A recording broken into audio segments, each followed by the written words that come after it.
ഫലസ്തീനിൽ സംഭവിച്ചുകൊണ്ട് ഇരിക്കുന്നത് എന്താണ്?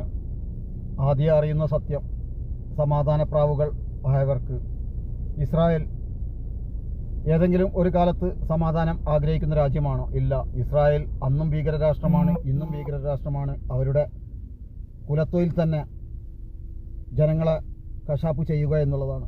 പിന്നെ എന്തിനാണ് ഈ ഒത്തുതീർപ്പ് ഫോർമുല എന്ന് അധികം ചിന്തിക്കേണ്ട. പല വിധത്തിൽ അവർ ശ്രമിച്ചു നോക്കി. ഫലസ്തീൻ്റെ കയ്യിലുള്ള അവരുടെ പൗരന്മാരെ മോചിപ്പിക്കാൻ പല വിധത്തിൽ ആക്രമിച്ചു നോക്കി. ഒരു രക്ഷയുമില്ല. അവസാന ഉള്ള ഒരൊറ്റമൂലി എന്നുള്ള രീതിയിലാണ് ഇസ്രായേൽ ഈ സമാധാനത്തിൻ്റെ വെള്ളരിപ്രാവുകളായിട്ട് ഇത്രത്തോളം ബന്ദികളെ വിട്ടുകൊടുക്കുകയും ഫലസ്തീൻ്റെ കയ്യിലുള്ള ബന്ദികളെ വിട്ടുകൊടുക്കുകയും ഇസ്രായേലിൻ്റെ കയ്യിലുള്ള തടവുകാരെ മോചിപ്പിക്കുകയും ചെയ്തപ്പോൾ നിങ്ങൾ ആളുകൾ ആഗ്രഹിച്ചിരിക്കും ഇസ്രായേൽ സമാധാനം ആഗ്രഹിക്കുന്നു. ഒരിക്കലുമില്ല. അതുകൊണ്ട് ഇസ്രായേൽ എന്ന ലോക ഭീകര രാഷ്ട്രം അവരുടെ ഭീകരപ്രവർത്തനം തുടരുക തന്നെ ചെയ്യും. അപ്പോഴും രാജ്യങ്ങളെല്ലാം സമാധാനത്തിൻ്റെ വെള്ളരിപ്രാവുകളായിട്ട് മേശയ്ക്ക് ചുറ്റുമിരുന്ന് വട്ടമേശ സമ്മേളനം. പ്രയോജനം എന്താണ്? കാരണം ഇസ്രായേൽ എന്ന ഭീകരരാഷ്ട്രം മനസ്സിലാക്കിയ ചില സത്യങ്ങളുണ്ട്.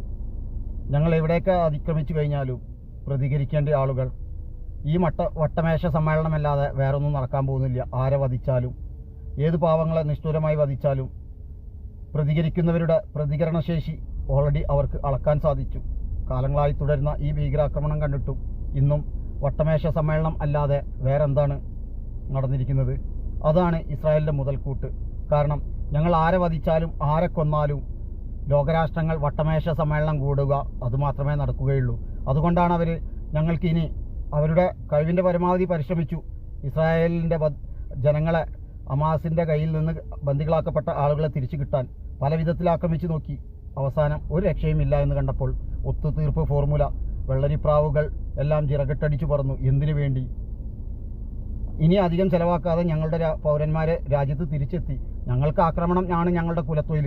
അത് ഞങ്ങൾക്ക് ഏത് നിമിഷവും ഇനിയും തുടരുക. അത് അവർ തുടരുകയും ചെയ്യുന്നു. അപ്പോഴും വട്ടമേശ സമ്മേളനക്കാർ അപലപിക്കും. വീണ്ടും വട്ടമേശ സമ്മേളനം കൂടും. ഇനി നാളെ നിങ്ങളിലേക്കും ആക്രമണം എത്തുന്നത് വരെ നിങ്ങൾ ഈ വട്ടമേശ സമ്മേളനവും അന്തിച്ചർച്ചകളും തുടരും.